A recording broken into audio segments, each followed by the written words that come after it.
Moi, je m'appelle Xavier Verne. Dans la vraie vie, je suis ingénieur. Donc c'est peut-être la première chose. Je n'ai pas de responsabilité en tant que salarié de la société financière La Nef. Avec Olivier, on intervient au titre de sociétaire. Donc on ne représente pas La Nef, on va donner notre expérience de sociétaire. Voilà. Donc La Nef, une société financière. Je ne sais pas si ça vous parle. C'est pas une banque, mais tout à fait. Je vais vous expliquer un petit peu ça. Je vais pas refaire l'historique. Finalement, La Nef, ça a une trentaine d'années, mais je vais plutôt vous décrire ce que c'est aujourd'hui.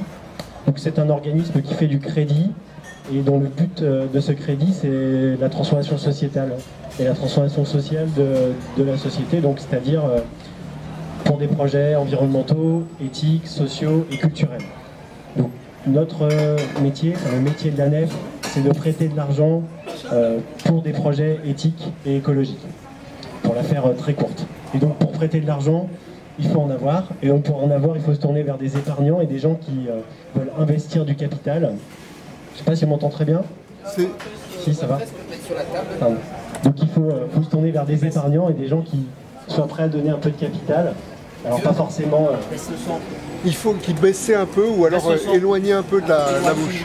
Si je parle comme ça, c'est bon. Voilà, c'est mieux. Ok. Voilà. Donc comment ça se traduit concrètement, ces valeurs de transformation sociale? J'ai des exemples ici qui nous différencient un peu aujourd'hui des autres organismes bancaires. Donc vous avez ici à disposition pour ceux qui le souhaitent, par exemple la liste de tous les prêts qui ont été faits en 2012, donc par la Nef auprès d'emprunteurs. Donc je prends une page au hasard. Création d'un élevage caprin avec transformation fromagère, développement d'une coopérative d'agriculteurs en Charente-Maritime, création d'un fonds biologique, développement d'un atelier d'artistes dans l'Essonne, etc. etc. C'est pour vous donner un exemple de transparence qui nous différencie des autres banques. Deuxième exemple, les chargés de crédit, donc les personnes qui sont chargées d'évaluer les projets pour prêter de l'argent. Elles ont une liste de critères éthiques, de responsabilité environnementale, d'ancrage au territoire, et elles se déplacent physiquement pour rencontrer les projets. Je pense que vous êtes déjà allé voir votre banque pour demander de l'argent ou alors investir de l'argent. En général, le dialogue, c'est plutôt quand vous prêtez de l'argent, quel taux ça va vous rapporter, et puis quand vous en avez besoin, combien cet argent-là va vous coûter. À la Nef, la discussion est un tout petit peu différente. On va effectivement rémunérer, on va payer un petit peu les gens qui nous prêtent de l'argent, mais on va plutôt avoir une discussion auprès de ceux qui en ont besoin.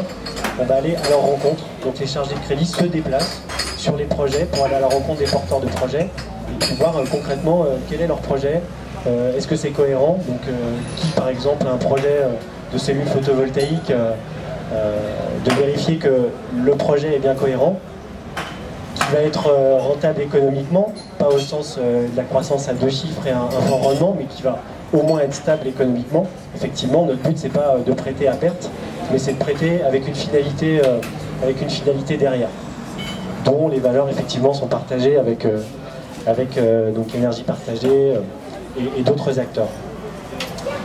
Troisième exemple, peut-être pour illustrer, c'est la transparence de l'argent. Donc, vous êtes épargnant, vous ouvrez un compte à la Nef, vous avez la capacité de dire finalement, un compte au crédit coopératif, je le préciserai juste après, parce qu'il y a une toute petite complexité. Vous avez la capacité de dire, moi finalement, je veux savoir ce qu'on fait de mon argent, c'est ce que j'ai montré, et puis je veux plutôt l'investir, par exemple, dans des projets culturels, ou par exemple dans des projets écologiques. Donc ça s'appelle le fléchage de l'épargne. C'est la capacité de dire à sa banque, moi je veux que mon argent soit utilisé de telle ou telle manière. Ou alors je peux très bien dire, faites comme vous voulez, je vous fais confiance, j'ai compris le projet de la Nef, utilisez l'argent au mieux, j'ai la capacité de le flécher si je le souhaite. Donc à la Nef, tout l'argent qui est placé, on est capable d'assurer une traçabilité, de savoir à quoi il est utilisé. Finalement, vous ne signez pas un chèque en bois à la banque en lui prêtant de l'argent et elle en fait ce qu'elle veut derrière.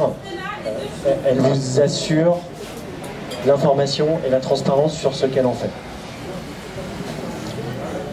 Le lien avec le crédit coopératif, alors je ne sais pas si certains en ont entendu parler ou pas, j'aurais peut-être pu poser une question dans la salle, est-ce qu'il y a des gens qui sont déjà sociétaires de la Nef? Est-ce que vous pourriez éventuellement lever la main pour que je me rende compte?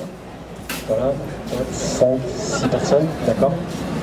Donc sociétaire, ça veut dire fonctionnement coopératif, ça veut dire quand vous placez de l'argent à la Nef, vous achetez aussi une ou deux parts de capital et quand vous avez des parts de capital, vous avez une voix pour voter à l'Assemblée Générale tous les ans pour exercer votre pouvoir de sociétaire.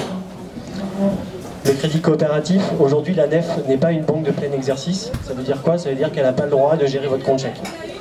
Donc concrètement, on a un partenariat avec le crédit coopératif. Quand vous voulez placer de l'argent, pas forcément sur des comptes à 10 ans ou 5 ans, mais géré avec de l'argent qui est disponible pour vous, là, vous allez voir le crédit coopératif. Et puis vous leur dites, moi je veux ouvrir un compte, la NEF Crédit Coopératif. C'est pas du tout de la publicité, c'est pour simplement vous expliquer la mécanique. Et ensuite, le crédit coopératif remet à disposition cet argent pour investir et donc pour le prêter à des projets et à des emprunteurs.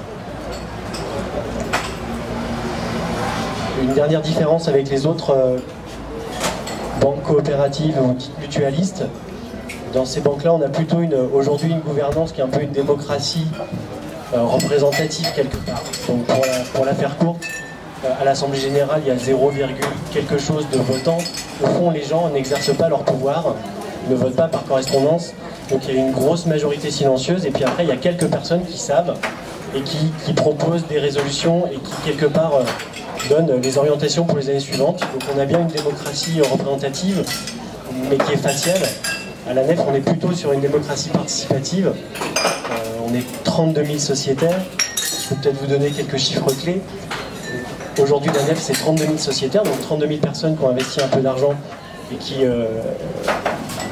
participent de cette vie coopérative locale auprès des projets qui votent tous les ans à l'Assemblée Générale. C'était, pour vous donner un ordre d'idée, en 2002, c'était 7 000. Donc voilà, c'est pas du tout un objectif de croissance, mais simplement pour expliquer l'évolution de la NEF. Dans les documentations, il y a le rapport annuel 2012. Vous avez en 10 pages tous les chiffres, enfin en gros, l'essentiel de ce qu'il y a à savoir sur l'activité de la NEF, et puis ses orientations futures, donc le projet pour devenir banque. Donc je le trouverai, ils sont à disposition, ils sont faits pour être pris et pas ramenés. Ça fera moins lourd à porter pour nous et ça pourra être de la documentation pour vous. Et il est effectivement disponible en ligne sur le site lanef.com. Quelques autres chiffres clés. Donc la NEF aujourd'hui, elle dispose en ressources 380 millions d'euros. Donc pour vous donner un ordre d'idée, ça fait 0,01% de toute l'épargne disponible de toute l'épargne des Français aujourd'hui. Donc c'est soit très petit et très confidentiel suivant le point de vue, soit beaucoup plus qu'hier et beaucoup moins que demain, et quelque chose qui devient assez sensible et qui fait en tout cas école. Donc la NEF joue aujourd'hui un rôle d'innovation financière pour fournir des outils, on va le voir auprès de nos partenaires, et un peu d'agitateur d'idées par rapport à comment c'est possible de faire de la finance autrement. 100 millions d'euros d'encours de prêt, donc ça c'est effectivement l'argent que tous les emprunteurs nous doivent et qui nous remboursent au fur et à mesure, on l'espère. Avec un niveau de risque qu'on gère, c'est-à-dire aujourd'hui la NEF fait partie des institutions qui prêtent à des personnes qui n'auraient pas forcément passé le cap et les filtres des autres organismes bancaires. Chacun a son rôle, il n'y a pas du tout de compétition par rapport à ça. Simplement, on prête soit à des gens très petits, soit avec des montants assez faibles. Alors la médiane, je ne la connais plus, mais ça va être autour de 12 000 euros par prêt. Donc on prête à des particuliers à un extrême, et puis à des institutions et des collectivités territoriales de l'autre côté. En tout cas, on joue ce rôle, on ajuste notre niveau de risque, c'est-à-dire en gros le pourcentage de gens qui vont effectivement pas nous rembourser à la fin, mais pour faciliter la création d'entreprises et de petites entreprises et de très petites entreprises dans les territoires. Donc c'est petit à l'échelle de la France, mais c'est quand même sensible par rapport aux gens qui se tournent vers nous et vers les cigales et vers d'autres partenaires que vous connaissez peut-être. C'est tout. Donc peut-être pour conclure, je dirais simplement le lien avec Énergie Partagée et la foncière Terre de Liens. Donc Claude et Sylvain l'ont présenté très court. Au fond, la NEF, c'est des outils financiers à disposition de vous et puis d'institutions. L'association Terre de Liens et la NEF ont créé une société de gestion, c'est-à-dire donc la foncière La Nef, c'est la société qui gère, en fait, c'est simplement l'outil technique pour effectivement être capable d'acheter des terres, d'emprunter de l'argent, de mettre en lien des gens qui veulent investir dans des terres pour le développement de l'agriculture biologique, et puis des gens qui ont besoin de cet argent pour s'installer ou pour maintenir des exploitations agricoles. Et Énergie Partagée, je ne connais pas le détail, donc je dirais pas de bêtises. Puis je manquerai de temps pour expliquer les détails. Mais au fond, c'est la même idée. Il y a une société en commandite, enfin, un outil de gestion qui permet à Énergie Partagée de mettre en lien des gens qui ont du capital. Et puis de l'autre côté, des projets d'énergie renouvelable à finalité locale et territoriale.